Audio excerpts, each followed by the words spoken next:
Hello everyone, welcome back to my channel. In this video I thought I'd just show my take on the inner cyclotron for the Haslab Proton pack. If you look, this is what the original inner cyclotron piece looks like. It's pretty boring and plain and doesn't really look that great at all. So there's really just not enough detail on it. It does give you a lot of the outlines of stuff, but it's just very plain. So I'm getting the GP Star upgrade kit, and this is going to have a NeoPixel ring on the inside to actually do the different patterns. So that's going to look much better. So I thought I'd just show this before I finish it all up and put it inside the pack. I have, I'm going to go get some screws to put in here. Right now this is just sort of hot glued together. And the bottom piece actually comes off on this model. This 3D file was made by TacoBelli, and it's available on Etsy for $5, at least when I purchased it. I can try and provide a link to anybody who's curious about trying to print this version. This is just copper PLA. The lens here is actually glow-in-the-dark, which I think will look potentially neat when I actually have, you can sort of see it glows, when I have the NeoPixels in there, especially since the NeoPixels will change for the different video game modes, and for Stasis Stream I think it should actually look really good with blue, and it should charge it up fairly well. And as far as the wire that I used on mine, this was actually it was meant for RGB 50/50 strip lights, so they're like 12-volt lights. I haven't really used this wire at all for its intended purpose. I got it originally as a kit, and as far as the 50/50 strip lights go, I usually end up connecting them with thinner wires because this stuff really doesn't like to bend. You can see how it kind of stays in its shape. So it's kind of terrible if you were trying to just mount stuff with sticky tape and not trying to do anything permanent. But for this, it worked really well because with a heat gun, you can get it to liquefy and become very moldable. And then it dries and becomes very hard and keeps its form. So if you can bend it to the shape that you want, or at least fairly close, it really works well for this application. And I just didn't want to spend more money on this project than I already have, because I've been buying filament and parts, and it's gotten pretty expensive. So this wire, I feel like, works really well for this. I'm not really sure what the wire color code is supposed to look like.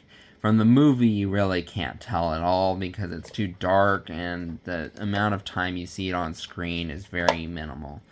So I feel like, though, if Egon had made this, he would have used whatever he had lying around.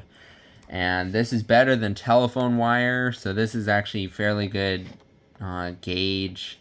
And I feel like if he had ribbon cable lying around, he would have used it. So I feel like this works more than good enough for the application and looks really nice. I did make one tweak to the 3D model that was made by TacoBelli. So this, I really do like the 3D model itself that TacoBelli made.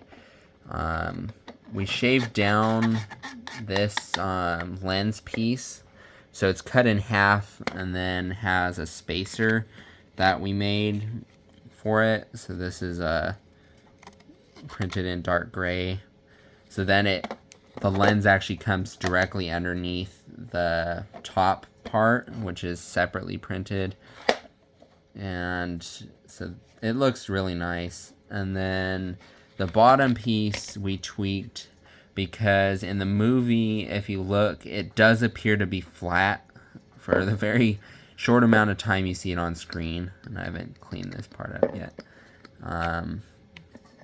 but the bottom disc appears to be flat, whereas TacoBelli's version actually has a bevel, which is mimicking the original Haslab one.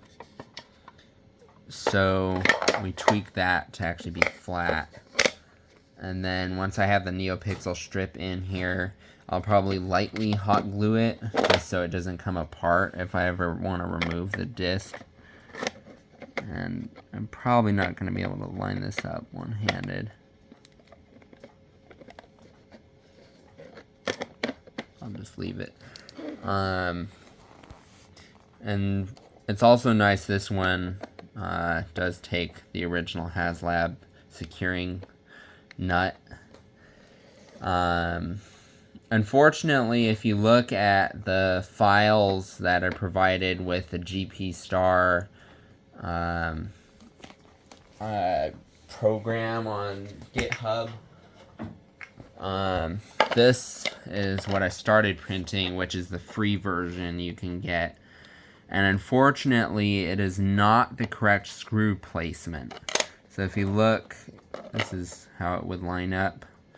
There's a few major flaws in this STL file, but being that it's free, I mean, I can't complain much, but I will point out the flaws it does have, since I was kind of annoyed I wasted filament on it, and it's really not close enough at all once you start looking at the minor details in the film.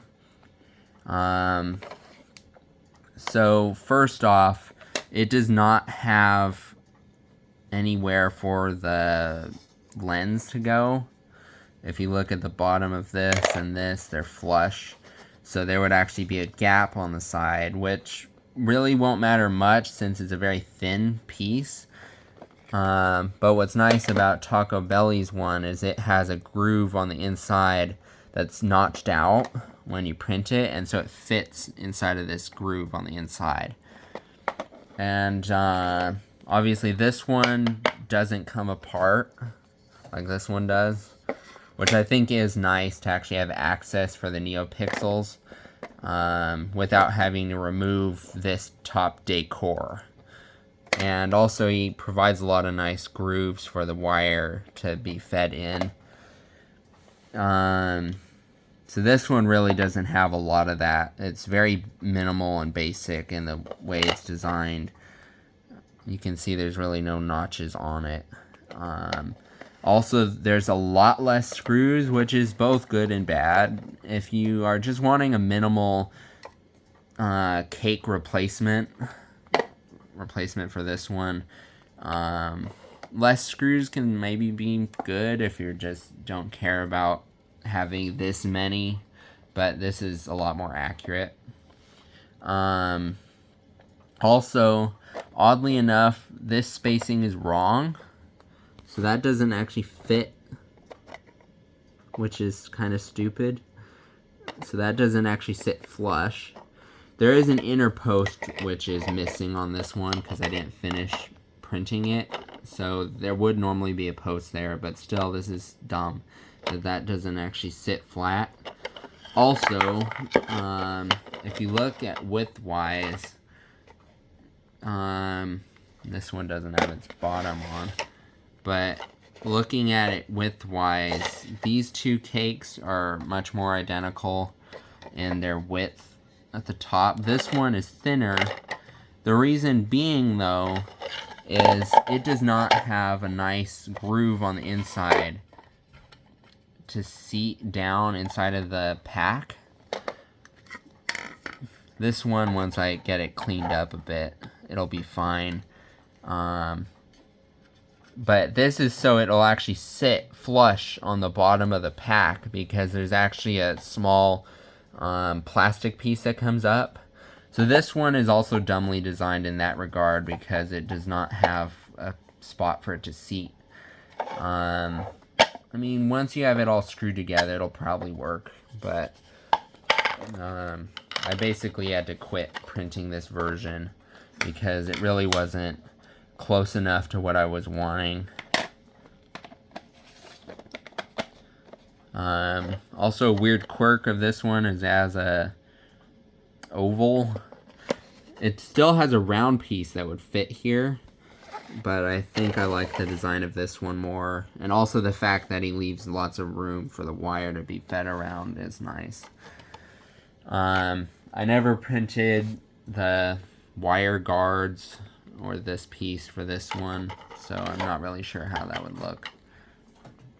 But yeah, so there's some things to note if you're planning on printing a inner cyclotron for your pack, and I thought I'd just make this video because you don't really want to waste your filament on one of these that is provided for free as an STL.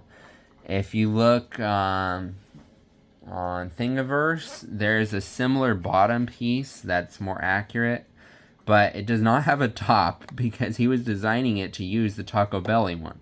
And at that point, I might as well just print the TacoBelli one because I know for sure his file is all complete and works. I'm not sure if originally TacoBelli had one that was on Thingiverse for free, but yeah. So as far as I can tell, TacoBelli's file works really well, and I do recommend it, and it looks nice. Just don't waste your filament on this. That's provided for free. So thank you for watching. If you have any questions, let me know. I'm happy to help. And yeah, so stay tuned for more because I'm going to have more videos coming soon on the Proton pack as I make more progress.